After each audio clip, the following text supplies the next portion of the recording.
afternoon, everybody. Welcome to Sunday BronyCAN. Good to have you all here today. How many of you have been here all weekend? How many of you are feeling like you need a whole week full of sleep? Perfect. Well, to let you know, I'm Deej, also known as Violet Vaper.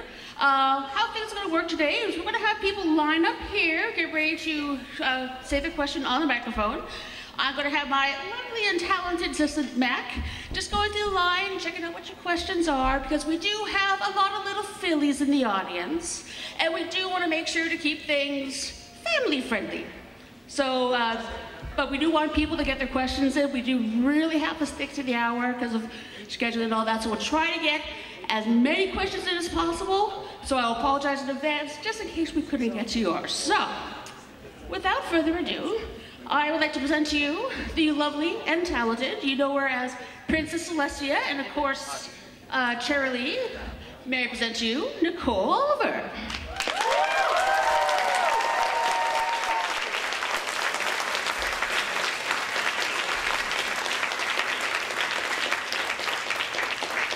Hello, everybody. How are you? Woo!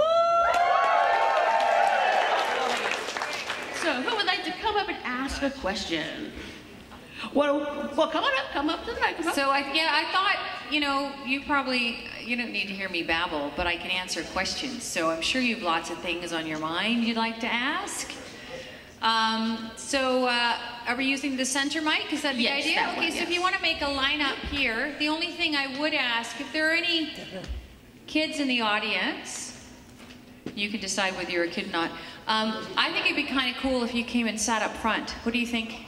Bigger kids, is that okay? So, any kids coming up and sit up front on the parquet floor here, let's just try and leave an aisle behind and the center clear. So if we can kind of leave an aisle between where the lady with the camera is. So sit in front of the lady with the camera. Yeah. There we go. She's kind of like the back edge. Perfect. And on this side, come on in. You can sit on the ground here. Come and sit in front of the mic. So come, perfect. There's a lot of just tall leave the people. mic on the side there, and then that's, yeah. Okay. This will help get you guys the best view possible, so you're not going over all the adult heads. So darling, I'll just move on over, perfect. So that is, we have the center aisle, and you can exit left or right. 2 exits over the wings. Okay? Awesome. Alrighty. Let her rip. Yes? Yes. Dear Princess Celestia, what is your favorite type of cake? I love your persistence. My Nicole Oliver's favorite type of cake. I'm not really a cake person. A chocolate fondant, really, seriously, I'm more like a spicy olive, old cheddar cheese kind of gal. Oh yeah, I remember Savory over sweet, but if I had to choose a cake, probably a chocolate fondant would be lovely. Something dark and rich and chewy and fantastic. Nice. Everyone adjust your fan fictions accordingly. But lemon pie is fine, apple pie is good with some ice cream at times. Cherry tart's very good too. Hello, this is something that's probably not ever going to be covered in the show, so I'm curious about your insights into Celestia's long life, because she's living for thousands and thousands of years, and I'm just curious about how you think, what goes through her mind. What's your name? Nathan, I met you yesterday. Yeah, hi, and where are you from, Nathan? I'm from just near here, Port Moody. Super. So when you come up, if you would just tell me your name again and where you're from, I'd love that. Yes. So, yeah, Celestia looks really great for 1,000 years old. She obviously uses moisturizer, I think. Gets her 8 hours of sleep. You know, it's really awkward. I was saying to some of the kids earlier when I was talking to them about what it's like to be an actress and how do you make your backstory for your characters. For every character I play, be it an animated character or someone for film and television, you get the script, but then you have to fill in the blanks. And if you're playing a real life person, then obviously you can research and find out who, what, when, and all the rest of it. But if you're playing up a created character, you really have to fill in the blanks. So I'd like to think that Celestia, that I actually have a wicked sense of humor. that I think we saw a little bit with the cakes, right? That was kind of fun. The tea party The scene. tea party scene. Anytime I can try and put that impishness, I say that word carefully, impishness, into her character, I think it makes her more interesting. I think anyone who's a practiced ruler has obviously made errors along the way to learn how to be so refined. You need to step out of line a few times to learn the rules, right? I don't believe anyone is born perfect. I don't believe she is perfect, but she needs to maintain that sense of perfection and order to allow all the chaos around her for the kids to learn lessons and grow. But I'd like to think that there's been a couple of scripts which you have seen, yes, you have, yep, that kind of touch on her backstory a little bit with her sister.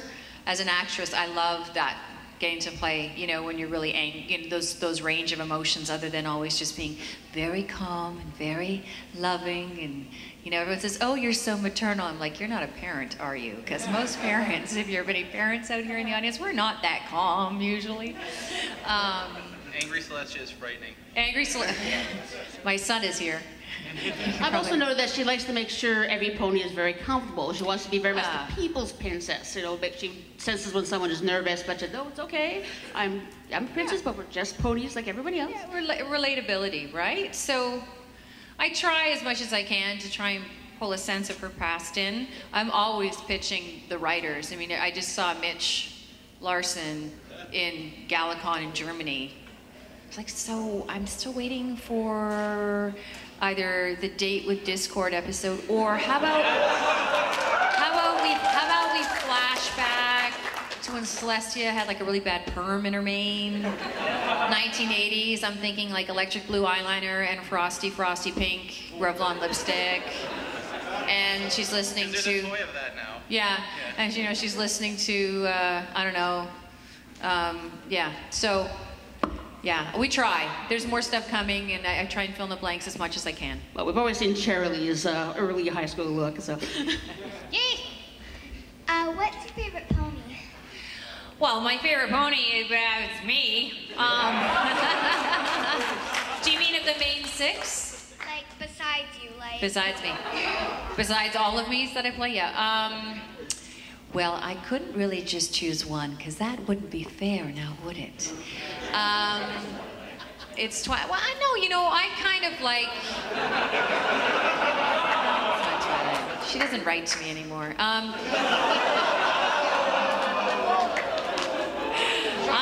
on. You know what character I do like? I really like Spike. I think Spike is great.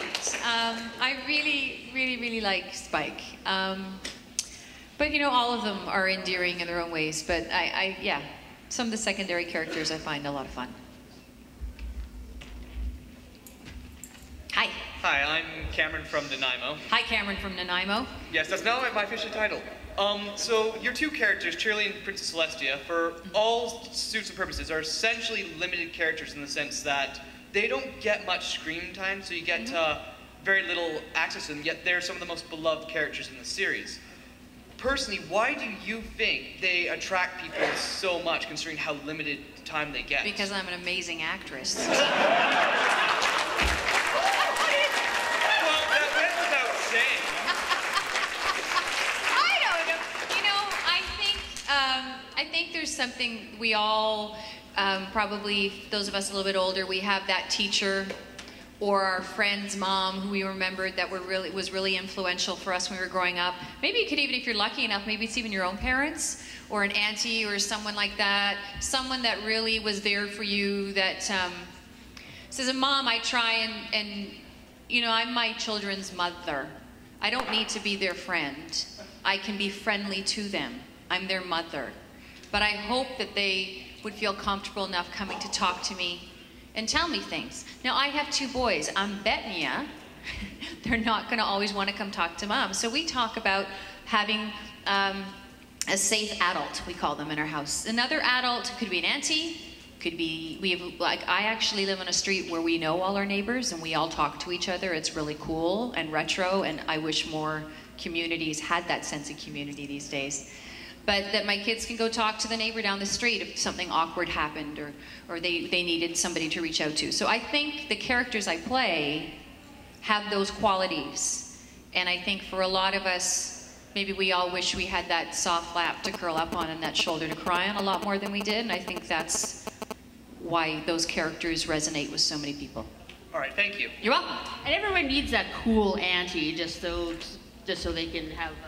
Oh, and speaking of cool auntie, my niece Abby, who's 3, came today, and you guys blew her mind. She was so excited. She saw all of you guys dressed up, and saw a lot of you kids dressed up, and she saw the big vinyl scratch, and she was like, Auntie, Auntie!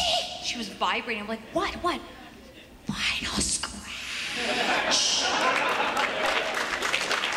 And I was like, wow, I thought that was rarity. Whoa. I apparently need glasses. No, it was really cool to see that. So I'm trying to be a cool auntie when I can. Hi. Hi, I'm Tony from Nanaimo. Hi, Tony. Tony from Nanaimo. Yeah, you probably remember me Hi, by Tony. now. Yeah, I do. Yeah. Many people have probably said, oh, ponies have changed my life, and maybe a touching way I know I've confessed something similar to you. What is the most touching moment you can remember related to that?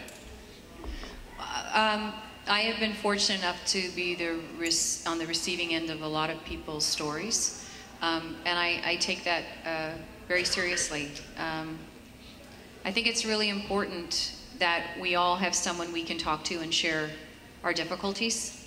I think, and that's one of the things the show talks about, right, is community and friendship, and it really is important. And you don't have to be 10 years old to need a best friend. There's a lot of adults who really need best friends too. So, but for me, probably one of the most, when I knew it was a special show, it was in my kids' elementary school. And I, like a lot of other parents, volunteer on the PAC, and I volunteer to pop 325 bags of popcorn every month, which we sell for $1 each for the PAC, and I'm there at 6:30 in the morning. Anyway, and there's always this kid who's there. His parents drop him off at 7:15 because they're both professionals, and he was known as a bit of a bully kid in school, but I don't think he was a bully kid, but he was really tough and mean and would bang stuff around. And he started coming, see me pop popcorn, he'd kind of stand at the back and look at me and say hi, and I was like, what's going on here? And then the next month he came up to me again and he said, are you Will and Grady's mom? I'm like, yeah. Do you voice Princess Celestia? And I went, yeah, I do. And he said, and he told me how he's been going to a card group for the last couple of months, and how the show made him realize that it's okay to be different, and that he realized he was different, and he became a lot kinder. And so there was a kid who I had kind of labeled as a bully kid, who through the show found some peace within himself to accept others. So that was like right there, right in front of me, in my hometown of Vancouver, in my kid's school. So, you know, I see lots of them, but that was pretty cool. Thank you so much. Praise the sound. Hello. Hello, I'm Kyle. Hi, Kyle. And I have to ask, as getting into the mind of Celestia a lot, it's obvious from the show that Celestia and Twilight have a very close bonded, teacher, student, even mother-daughter at time relationships. And how do you think, as the voice actress for the character, Celestia's side of this friendship feels to her, since obviously she's been alive for a long time, and they're obviously very close? Well, I think, like with anything, like I have a niece who's 19 and who's driving now. Heaven help us all. And no, she's awesome. You have people close to you or people that you can mentor, and the object of the game as a parent or as a mentor is to pass along as much as you can. And the hardest moment for us parents, us mentors, is that moment when we need to let you go, when we need to let you fly, right? Mama birds just drop you out of the nest. Us two-legged varieties, some of us unfortunately drop you out of the nest, but most of us, it takes a long time. Even after you've flown off and made your own nest, won't be as creepy as the mum in the Robert Munch book, although I love it. I Love You Forever. That book kills me. But you know, the ladder up to the window, that was a little much for me. But you know, it's hard to let people go. So I think she's very proud of Twilight and curious to see if she's going to pay it forward. I'd like to think there's an idea. You know the pay it forward concept, guys? I'd like to think that that's part of that relationship. You know? Thank you. You're a wonderful person. You're an inspiring person, and thank you for all you've done for this fandom. You're welcome. Thank you. Hey, you're back. I'm back, yeah. How was anime? Amazing. Awesome. So Okay. I'm Ted Hoff from North Vancouver, otherwise known as my alias, Link of Hyrule. I have a question for you today, obviously. Have you ever been how long have you been a fan of fantasy, and what particular works or genre of fantasy do you like? Sure. When I was growing up, I think I got turned on to, so from fantasy area, I kind of like werewolves, vampires, that kind of whole thing. So, yeah, so I started reading Anne Rice books when I was 12, 13. And, you know, that was my introduction to all of that. I did also play Dungeons and Dragons when I was 13, and I still have my notebook. I still have my notebooks with my spells and everything.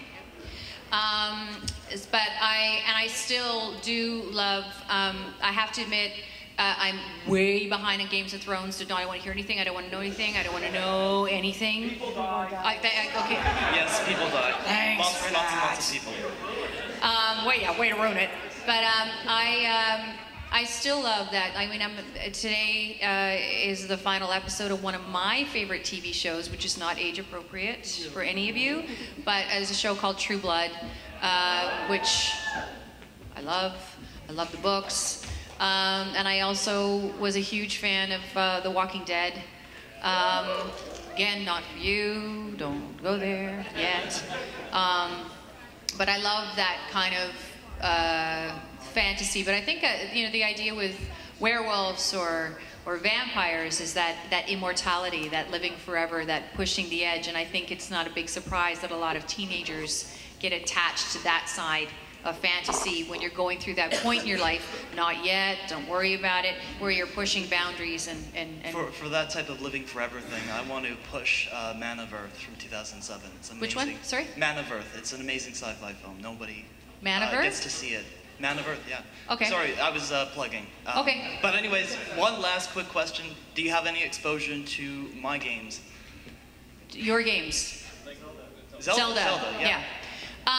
A little bit. I have two boys who are, well, we're Minecraft moving into Terraria. We've still got Mario things. There's some Zelda. I voiced some characters on Warcraft, which is kind of cool. So a little bit. I actually quite like the idea of the Ox. I know they're really gross looking, but I think they're really groovy, like in all the Lord of the Rings stuff and all that kind of stuff, and fairies and elves and all that. I quite dig that too. So, yeah, I'm getting there. Yeah, Right, I'm game for any good story, really. Awesome. All right, when it comes to True Blood, who do you want Suki to end up with, Bill or Eric? She needs to be by herself for a while first. That's my advice to Suki, but Eric, because I like tall blondes. Okay. Yeah, I'm with you on that one. Hello, I'm Vincent from Vancouver. Hi, Vincent. Yeah, I would like to ask a question regarding your voice acting. Sure. So, what goes behind what's your thought process when creating your voices for Princess Celestia and Shirley? Because they're the voices we fell in love with and who I actually write fanfiction on. Oh, cool.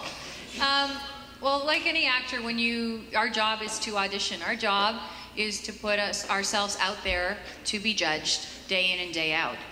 And most actors are incredibly sensitive people, so apparently we're also sadomasochists, because that really doesn't make any sense at all. That's big, you know. But you get a breakdown for them when there's a project coming out and they're looking for an actor, be it on camera or just the voice. This is the character. These are the qualities of the character. So in the case of My Little Pony, when they were auditioning for that over 6 years ago, I know I auditioned for every character, all the main 6, Spike and Princess Celestia. So I submitted 8 auditions. And I got callbacks for, I I think it was Rarity, Rainbow Dash, and Princess Celestia. So, and a bunch of us, most of us who were on the show, we had callbacks for each other's characters. Or, and so the qualities for Princess Celestia was maternal, motherly, loving, ageless, but ageless, but you know, with a lot of wisdom there as well, right? So that was the kind of the line you walk. You're not going to sound like an old woman. Most people, when they're aged, they're that or, you know, some bad Yoda. I thought about Princess Celestia's Yoda. I often call her the Yoda of the ponies. You know, smart you are, right? Like what? Sparkle, right you must be, letter, Twilight. I mean,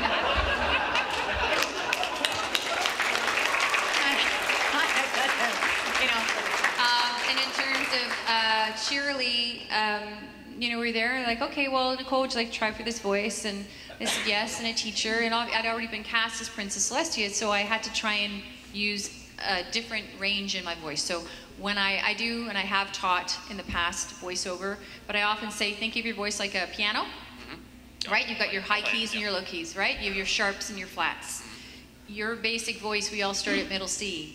And then how you go up and down that scale, you know, whether, like I said to the kids yesterday, if you're, you know, you can be really low down here and talk down here, and then you add an accent to all of a sudden she's this character, or, you know, she has a lisp, maybe she sounds like this or something, I don't know. So you can add like different little steps to make a voice different, all the way up to when you're talking really high up here.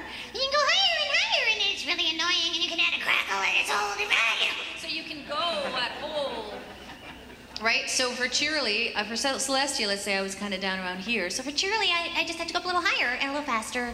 And sometimes, like a lot of teachers, I thought maybe she'd get a little frustrated sometimes, but just a little bit. Just a little bit. My favorite was a one little part in the romance episode. Like, I was like, that's an apple tree. And for the 1000th time, that's an apple tree. Yeah, right. Thank you very much. You're welcome. Thank you. And keep writing. Yep, I will. Well, keep writing. I love it. Hi, sparkly one. Hi, my name's Rowan and I'm from Vancouver Island. Okay. And I am just gonna say that how you just don't help bronies by just being part of My Little Pony, but every year people raise millions of dollars, cons for kids in cancer, and with people with special needs, and you just by voicing and being just that person, you just help thousands of people, liking My Little Ponies or not. I'm just gonna say how awesome you are, and all the people who voice and create My Little Pony. Oh, thank you. I think it's one of the things I love most about the fandom, or the generosity of all of the bronies. I think that somebody did a tally a couple months ago. It was like over $750,000 have been raised for various charities. But this sense of giving back, it's certainly you're all embracing and living the spirit of the show in a way I don't even think Lauren Faust thought was possible when she brought it up. And I think it's a lesson, you know, pass it on, pay it forward. It feels good to give, you know. And there's also fan bases from Littlest Pet Shop, and you've done a number of voices for the Barbie films, so we got nice little pockets of the... But the cool thing about this fandom is just their sense of civic responsibility and civic duty and volunteering is really high, and I admire that quality and characteristic in people. So it's you guys who bring that on, and so it's an honor to keep trying to carry what you guys want to see happen forward. So you guys do all the work. Hi. Hi, my name's Ashlyn and I'm from Surrey. And I have two... With two N's, Ashlyn, right? Yes. You see, I remember. Yes. Okay, anyways, I have two quick questions. Sure. One is, what's the relationship between Luna and Celestia? Oh, wow. Well, I don't have a sister, but I have a sister-in-law. And I've had a lot of, well, not a lot, but I've had a couple of really tight female friends. So they're sisters, they're family, they love each other. I don't know if any of you have sisters or brothers, but yeah. I had two brothers, younger. I may have held one of them upside down over a toilet when he was 10. But we won't talk about that. We're really good friends now. I think it's that sibling rivalry. It's that push-pull. They love each other. There's a lot of similarities. They come from the same, whoever you think their parents are, right? Maybe the sun and the moon themselves. I don't know. They come from the same cloth. But they are their own people. And they don't necessarily, or ponies, they don't necessarily address each situation the same way, and that's where the conflict comes in. So I think they love each other, I think they're family, and I think probably Luna drives Celestia bonkers at times. But that's her sister, and she's supposed to. And my other question is, I was eating lunch in the restaurant, and I saw you in there, and I was wondering what you had for lunch. Well, it kind of gave me an upset stomach, I gotta tell you. I had a chicken club sandwich that I think you had to have an articulated jaw to be able to actually get around the size of it, with French fries, and I had a Diet Coke. And yeah, it was enjoyable. It was a lovely moment of downtime. That's what I had for lunch. What'd you have? Oh, I just had chicken and fries. See, chicken fries, right? It's all right. How's your tummy? Your tummy okay? Yeah, it's fine. All right, see, all right. Well, I should have had chicken and fries. There you go. And thank you for what you do and all You're that. welcome. Thank you for coming.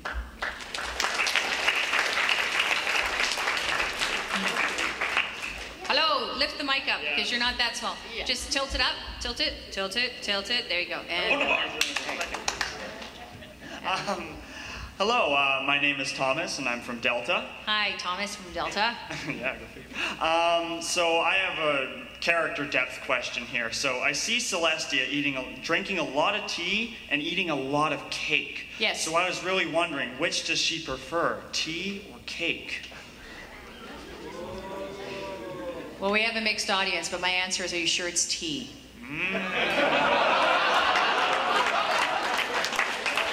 I'll leave it at that. Thank you very much. Being princess can be very stressful. Hi, darling. Hello. Hello. Sorry, that sounds creepy. No. Yes, hi. I would like to know if you... Sorry. It's okay. It's furball. I hate when that happens. I totally understand. Okay. Yes, I would like to know if you like fan theories, whether you would be the son of Zeus, Apollo, just in disguise. If I like fan series and if I... Theories. Fan... Theories. Theories. And the theories is that Celestia is Zeus? Zeus's son, Apollo, just morphed to appease the mortal. I love the whole Greek-Roman god thing. I don't know if Celestia would be Apollo. I mean, I'm thinking like Zeus or Hera or something. I don't know about that. Is that what you think? I'm thinking, are you me as a man? Have we like cross-gendered or something here? What's going on? Yes, cross-gender. But then again, they're the gods, so who knows? Okay, there you go. Thank you. Hello. Hello. I was just wondering that if Celestia had a full length of an episode, just a Celestia episode, yes, how would that time be spent developing her and fleshing it out into a proper story? I would love an episode of The Day in the Life where you see her do all the mundane things, because that would be, first of all, I like comedy, so come on now, that could be fun. So the biggest thing... I mean, like waking up in the morning with the sheet lines in the drool, and, you know, going into the bathroom and trying to get the contacts in, and brushing that hair, or you know, Giorgio shows up for her hair. I'd like, you know, to see the shots off screen. Like, I imagine there's somebody holding a portable fan just outside of every shot that you guys see. There's probably some guy going, they're trying to hold this thing up. I would really like to see her day in the life. All right. Thank you, and George Takei thanks you as well. Thank you. Thanks, George. Thank you, George. Like Celestia has her own personal wind machine. I know, right? That hair? I can't, it's like not working for me here. Darling. Greetings, Celestia. Yes. I am Brandon Shin from Burnaby. Yes, you are. I was curious, Nicole. I was curious of how the process went for 2 particular recording sessions for 2 episodes. Oh God, okay, I'll try and remember. What was it like when you had to act lovey-dovey with Peter New for Hearts and Hooves Day, or act defensively against Kathleen Barr's Crystals in Canterlot Wedding Part 2? Well, in Cancel Out Wedding Part 2 with Kathleen Barr, we recorded that at separate times because I was working on a movie and I wasn't available for the cast. So that was just me. And I had to, I had the script and they kind of told me how Kathleen had approached it, but I had to imagine her reactions, and so I just did my lines for that one. And it's pretty amazing how they all fit together. But I give them lots of options and takes and things. For Heart and Hooves Day, I did do that with Peter in the studio, and I've commented many times, it's my favorite episode that I've ever recorded. Probably in my whole career as a voiceover actor, it's one of my favorite moments of work. It was not work. I adore Peter New, I respect him tremendously. And getting to work with him, like let's pretend you're Peter, and I'm me. You're there, and I'm like, we were even like 3 feet closer to each other, looking at each other like this, trying to say that ridiculous dialogue. And you're laughing now. We were dying.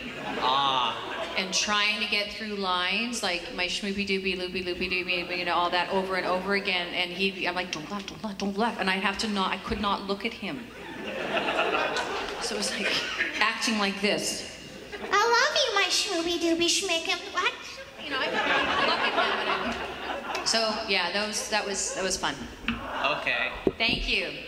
I had always wondered if that was scripted or just you just were having fun. And A little of both. I think there was a couple of passes where we just, there's one pass that I wish you would hear, but you won't because it's X-rated. Because we just, well, not X-rated, it's R-rated, because what happened was we were going through the dialogue and then I think it was me, I made a slip on a word that was like, yeah, it ended up sounding like a swear word, but I kept going. And then Peter looked at me, and so then he did something in the next line, and then we just started, because we both come from an improv background, so the idea in improv is you never say no, you always say yes. So you just keep going and going and going. And then we just went off script and went back and forth, like, who do you, back, like, right for how long, until we, trying to see who would break first, and eventually, and then I think we looked over, and Terry and Jason, those guys were like, okay, can we try that? Can we try that again? Thanks, yes. Yeah. Hi. Hi. I'm Ethan. I'm from Calgary. Hi, You remember Ethan. him from yesterday? Yes, hi, Ethan. So, if you were the princess of Hasbro's marketing department, and you could commission any company to make any product that could be made based off of your character, Yeah. like either one, what would you have them make in your image? In my image? In your character's image. Oh.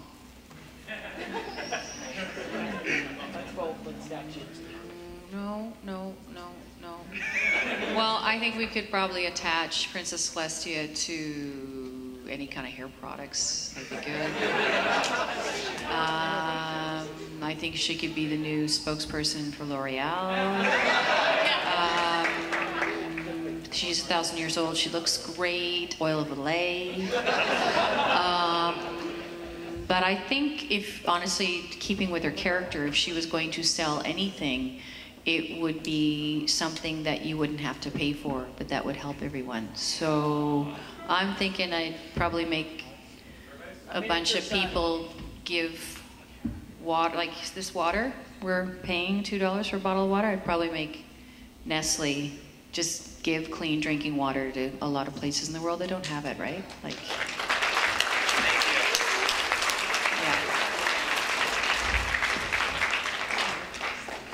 Due to contractual obligations, I'm afraid I have to stick to the question that I had, which was, if I can recall correctly, you were not just in original animation, but you also did some English dubs for anime.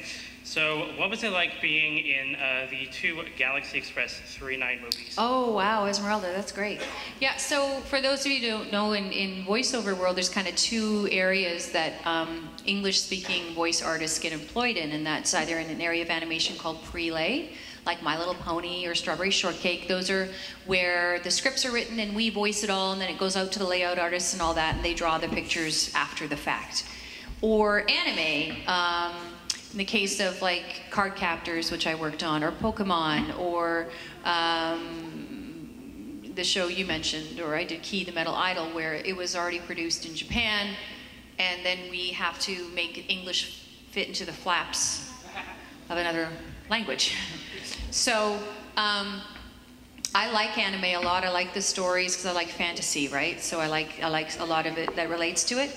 I do find anime very challenging as a voiceover actress because there's a lot of restrictions. So if I have a line where I'm supposed to say, I love you so much, I can do it, you know, I love you so much. And I can have the I do I, and love you so much. And in the moment that comes across, but then I go to do that and I only have 4 flaps. I love you so much. I gotta make it fit in 5 flaps with meaning. So it's really challenging. I love you so much. I love you so much. You start to learn these slurry things to try and make it be 4 distinct. So I enjoy the storyline, I enjoy the characters. As an actress, there's a certain other level of technical expertise that you have to have that I love, and it's challenging. It makes my brain work in a different way than when I do relay show. Thank you. You're welcome. So basically, because you're limited to the lip flaps, do you find that it limits your performances in some ways, or in some ways a bit more? You just have to be clever. You have to be smart, you know, and maybe not always go for the obvious, which is why I think sometimes some of those shows are really great. Yeah. Yeah, because it actually challenges you to think, not always be so typical in your emotions. Yeah. Hi, I'm Kevin. Kevin from Taiwan. Hi, Kevin from Taiwan. Wow. Did you come out here for this? Yeah, but I came to Canada for 7 months. Okay, cool. Nice to see you. Yeah. And the question is about your voice acting. Yeah. In the whole of 91 episodes, what's your the most favorite line that you ever act? My most favorite line that I ever act, I answered the kids today. I don't know her line. It's a song. So you've come such a long, long way, right?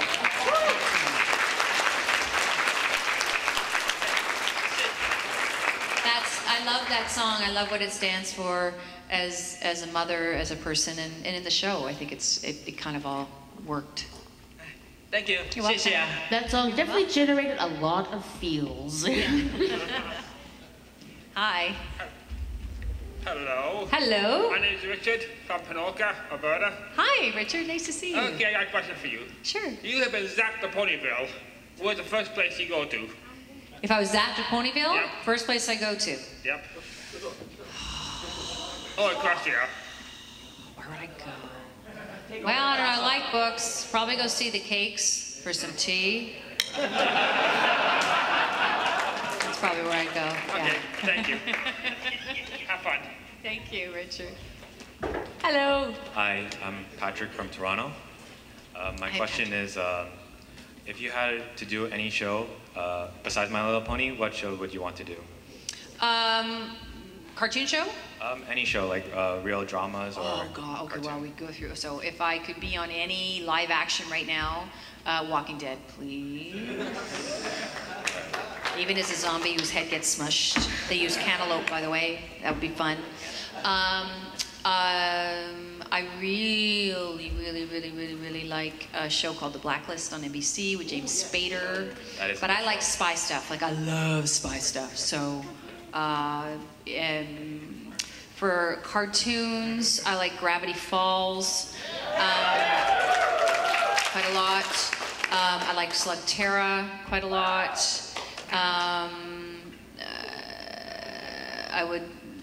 I actually did get to, speaking of, I like Stan Lee. I think he's kind of cool. But I did get to work with Stan Lee. I did an animated film called Mosaic with Anna Paquin from True Blood. And I was voiced in it, and my character, who is the kind of an FBI agent, it's a good movie, you should look for it. My character has a scene with Stan Lee, the janitor, and it's Stan Lee. So I have a cell of our characters. It's my fan nerd geek girl coming up there.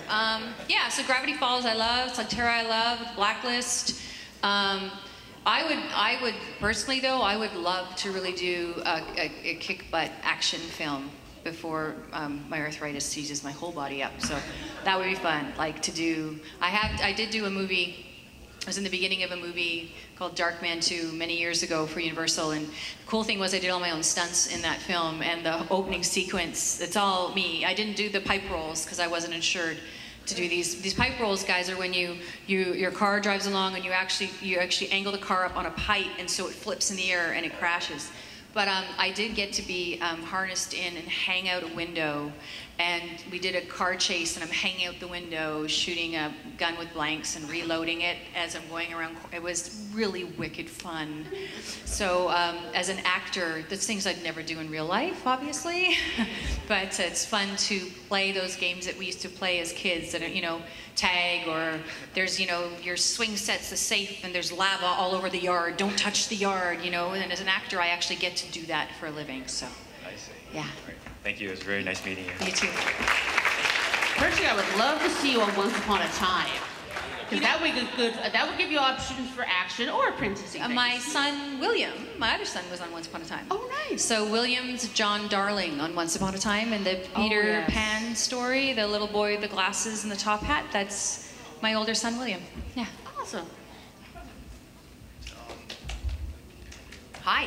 Yeah, hi, I'm Dylan from Coquitlam. Dylan from Coquitlam. There's a rhyme in there. Go on, Dylan from Coquitlam. I'm wondering if you've read the comics, and when you see Celestia's characterization, some arcs have caused some debate, like the Reflections arc. Is Celestia's characterization how you envision the character? I have to honestly say I haven't read all the comics. I have a couple of them, like I have a beautiful drawing. You know, I think if certain artists have perceived the character in a certain way, I'm not going to argue. Where I do get argumentative and annoyed is when they take her, my character, and try and make her bad or nasty or mean. That's when I get really kind of indignant. But other than that, I didn't create her. I gave her voice. And if I think in general, if the show has inspired a bunch of other people to be creative with words, or with their drawings, or with their artistic vision, then who am I to say no? Thank you. It was nice meeting you. You too. I'm going to help you out with it. Yeah. You do get to go on an adventure with Spike in one of the comics. Yes. Yes. Thank you. Hi, my name is Danny, and I am from Vancouver Island. Hi.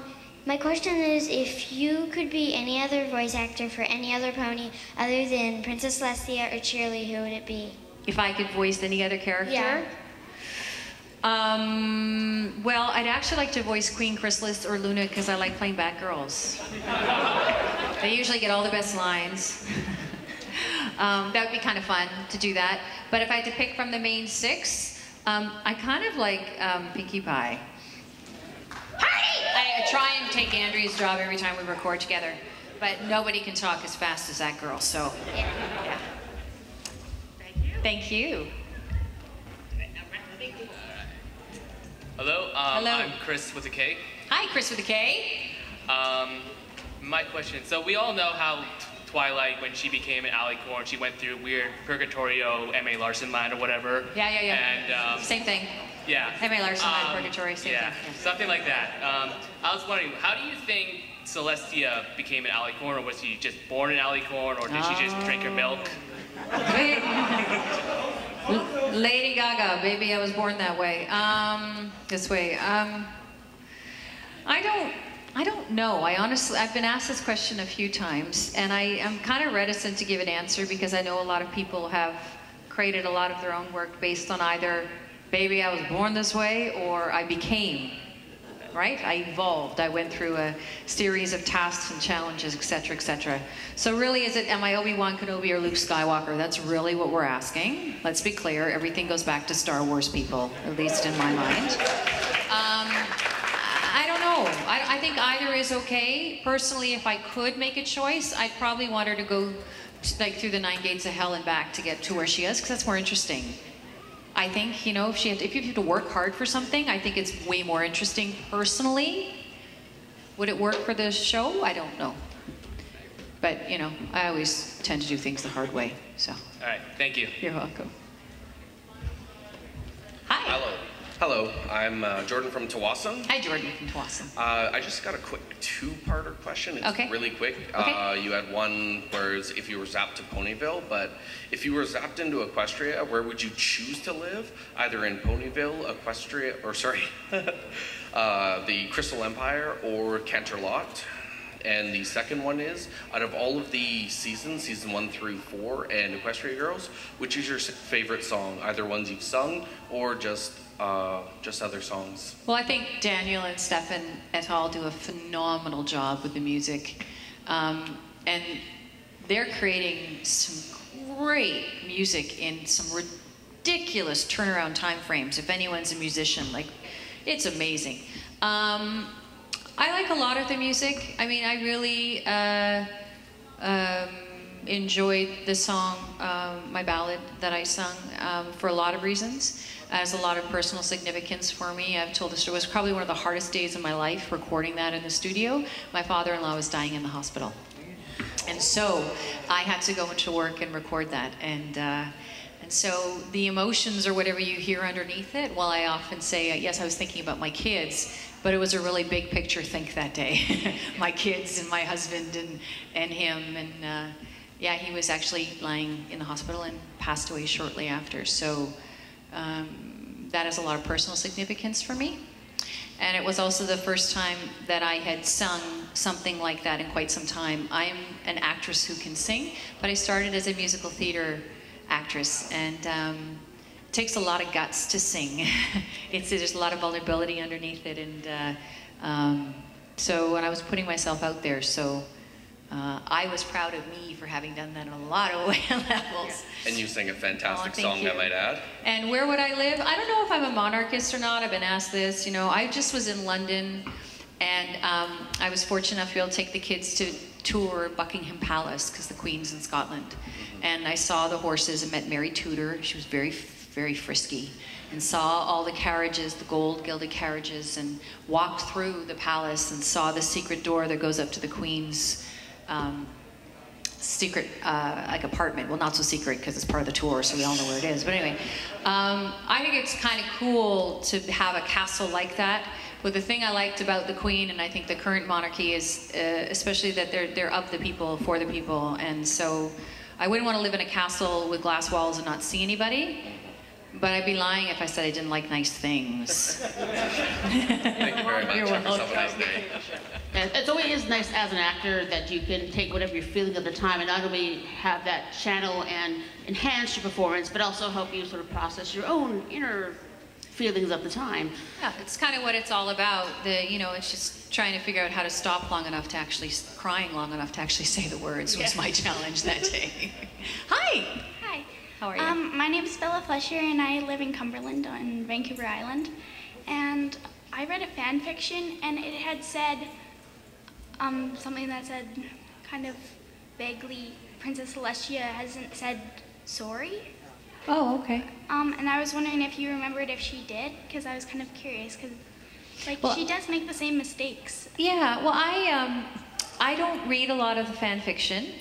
And I know people who work for the show, for DHX, they're not allowed to read the fan fiction and all the rest of it for legal reasons. Again, I mean, I have said the word sorry in scripts I've recorded as Princess Celestia. Yeah. And as, or sorry, as the Americans say. Sorry, as we say. I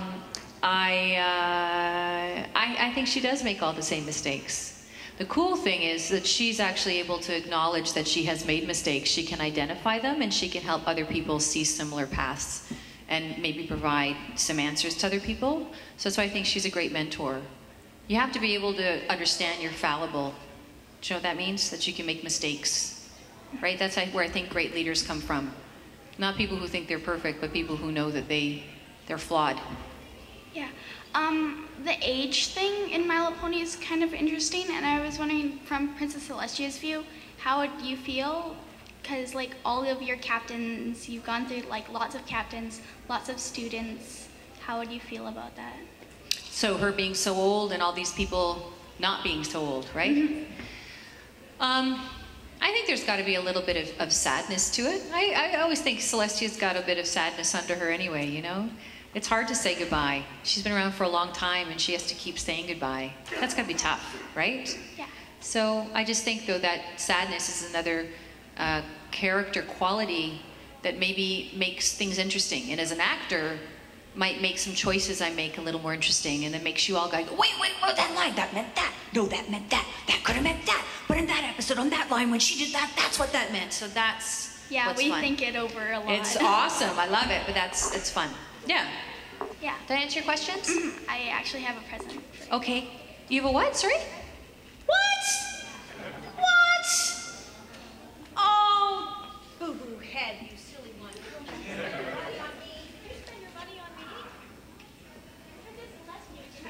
I'm Nicole Oliver. Stop spending your money on me.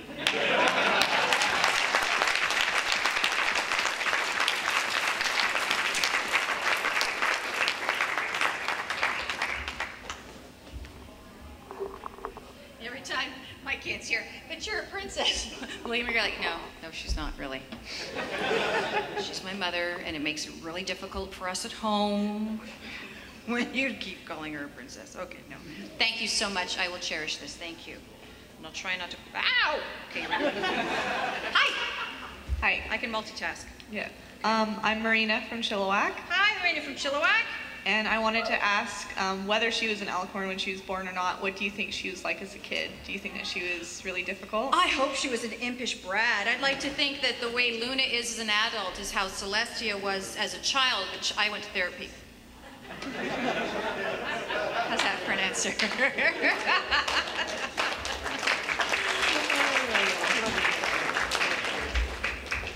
Hi, I'm Curtis from Seattle. Hi, Curtis. My question is, the end of season 3, where Twilight became an alicorn, that episode, is there anything maybe in your mind or that didn't make it in the show, or maybe it was already considered that you kind of wished would have been in there as the lead up to that, or kind of to explain about that episode, what that happened?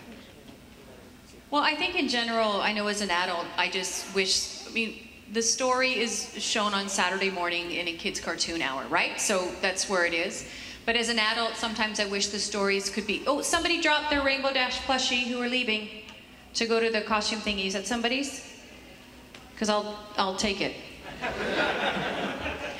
I think I wish sometimes the stories could be a bit more in depth or a little bit more flushed out than maybe they are sometimes. Like a lot of you ask me to fill in the blanks, and sometimes as an actor I kind of wish maybe they could fill in the blanks a little bit more. Do I wish they would have done anything different with that episode? I wish I would have had more lines. What would you have liked to have said? I don't know. I mean, you know, the thing as an actor, you become you have to become very egocentric when you approach every script, right? So even if they only give me a scene, I have to understand where I've been before and where I'm going after. Sometimes I'd like to see more, but there's just so many characters and so much to do, it just can't be there. So I think overall the way the show turned out at the end is great, and I said to Danny I wish the song would have been longer, so that's what I would have, maybe a little bit more in the song. So that's all I would have liked to have seen differently. Yeah.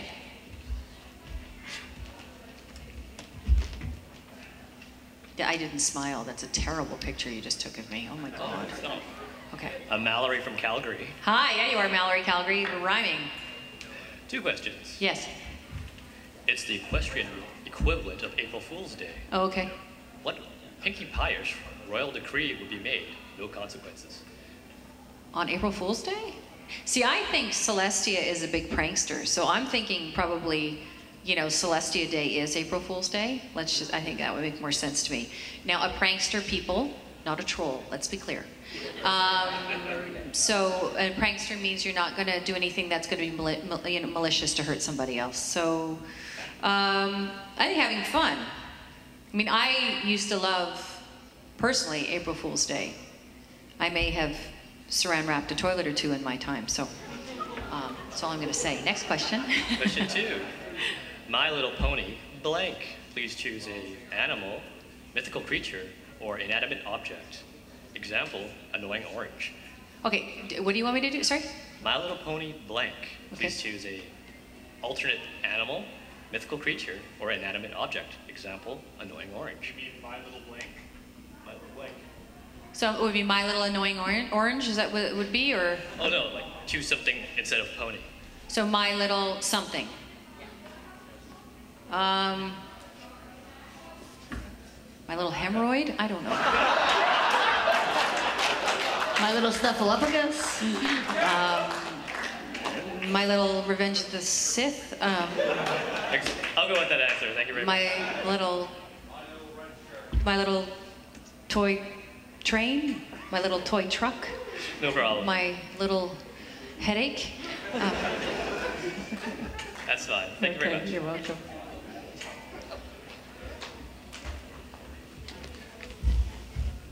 You make this sucker taller. All right, howdy doodle. My name's Jonathan. Hey. I'm from Coons, the land Hi. of goats on the roof. Hi. Yes, I love goats on a roof. Anywho, my quick question was, what's your relationship with the voice actor who voices Luna? Oh, it's Tabitha St. Germain, and I love her. I adore her. Tabitha and I have worked together on many shows.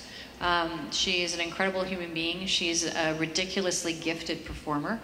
And she brings cookies and bundt cake to every recording session. So how can you not like a woman that brings you cookies and bundt cake? That's a good point. Cake is confirmed.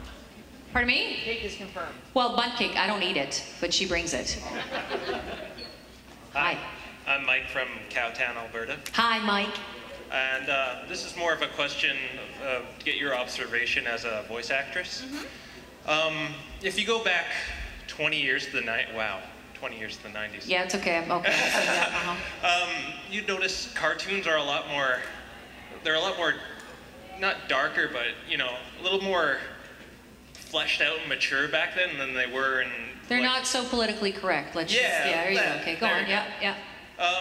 So what's your opinion on that? Because Don Bluth said kids can handle anything, just give them a happy ending at the end and they'll be fine. Oh, this is a big conversation. Listen, I love cartoons, I love animation. I think we need to be careful the messages that we're putting out there for our kids. But in general, I think we coddle children too much. I think we need to understand that they're smart, thinking people, and that the only way they can continue to grow and be smarter, more deeper thinking people is if we allow them experiences where they may meet challenges and where they fall down and skin their knees a bit. Does that mean I would support putting my child in front of a cartoon with lots of explosions and guns and everything? Yeah. No, I don't. But I do think I think we need to give kids a little bit more credit than we do. They're smart. Yeah, they are. They're smart. Yeah. Yes, we are. Yes, you are. And often you can learn a lot more from your failures than actually your successes, because if you don't get the chance to fall, you don't have a chance to improve yourself and succeed in the future. Yeah, and honey, I have fallen so many times, usually upstairs. I'm really skilled at that. Wow. And that's how I learn. Yeah. Okay. Yeah, the journey is the most interesting part of the story. All those sayings are true for a reason. Yeah. Thank you. A couple more questions, eh? Yep, I think we have enough time for, if they're quick questions, I think we can fit you all in. Okay, if they're quick, yeah, okay. Hi, my name's Nick. Hi, Nick! I'm actually here for a friend who's actually not able to come at all, and she's a huge fan of you. I was wondering if you'd be able to just say hello to her. What's her name? Her name is Christina. Christina? Yes, I can say hi. Hi, are you recording? Recording. Are you recording? Hello, is this on? Hello. Hi, Christina. Hi, you have a really nice friend in Nick, and she looks really great today, and I wish you were here too. Hi. Thank you. Thank you. You're welcome. Hi. I'm Trevor from Maple Ridge. Hi.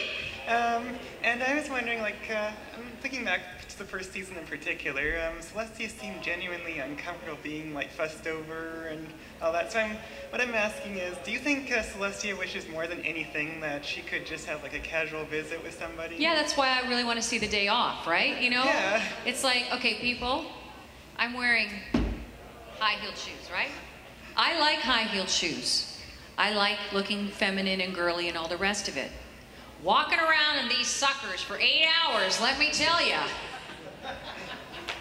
And I will be kicking them off soon and going barefoot.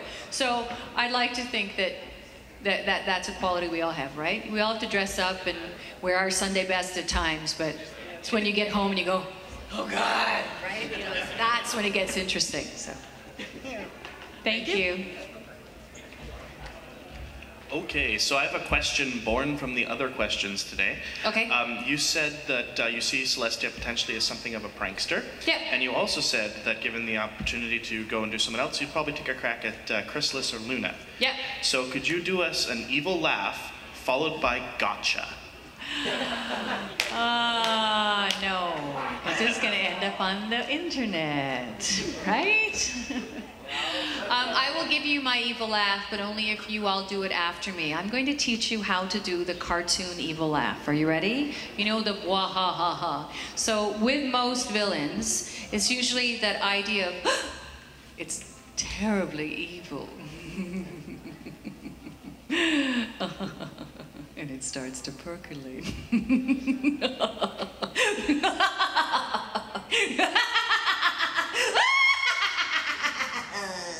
And your little dog, too. Okay, how's that? You're welcome. All right, well, thank you everybody for coming. I hope I've got all the questions in. And Nicole, thank you very much. Thank you, everybody. Come see me. I'll be in the autograph hall.